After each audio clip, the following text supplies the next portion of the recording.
एक बार एक शहर में दो दोस्त रहते थे।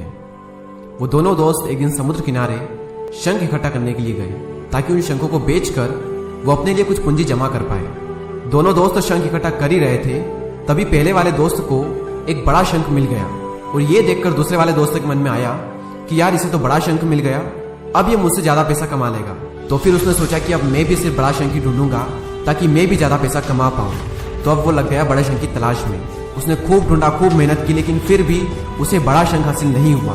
और उस बड़े शंख के चक्कर में उसे जितने भी छोटे छोटे शंख मिलते उन सारे शंखों को उठा करके फेंक देता, क्योंकि उसके दिमाग में वो बड़ा शंख था कि मुझे किसी भी हालत में वो बड़ा शंख चाहिए ताकि मैं थोड़े ज्यादा पैसे कमा पाऊं। तो बड़े शंख की तलाश में दोपहर से शाम हो गई, शाम से रात हो गई, तो ना तो उसे बड़ा शंख मिला और बल्कि जो छोटे छोटे शंख उसे मिले थे उन शंखों को भी उसने फेंक दिए, तो उसके हाथ में कुछ नहीं आया। और जो पहला वाला दोस्त था उसके पास एक बड़ा शंख था और कुछ छोटे शंख थे। तो रात हो गई और वो दोनों दोस्त घर जाने लगे। तो घर जाते वक्त पहला वाला जो दोस्त था उसने अपने शंख बेच दिए।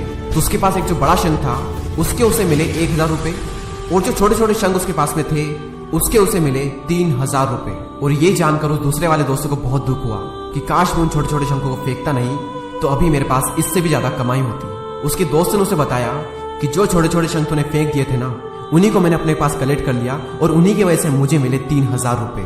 और ये जानकर वो दूसरा वाला दोस्त और भी ज्यादा निराश हो जाता है। इस कहानी को बताने का मेरा मकसद बिल्कुल साफ है कि हम बड़ी बड़ी चीजों के चक्कर में कई सारी छोटी छोटी चीजें, या फिर ये कहें कि कई सारे छोटे छोटे मौके हाथ से गवा देते हैं। हम हमारी डे टू डे लाइफ में भी कई सारी छोटी छोटी चीजों को इग्नोर करते हैं, लेकिन ये बात आपको जान लेनी चाहिए कि ये छोटी छोटी चीजें आगे जाकर बहुत विशाल रूप धारण कर लेती है। हर छोटी चीज पर ध्यान लगाओ, उसे इग्नोर मत करो, आगे जाकर आपको इसकी अहमियत पता चलेगी।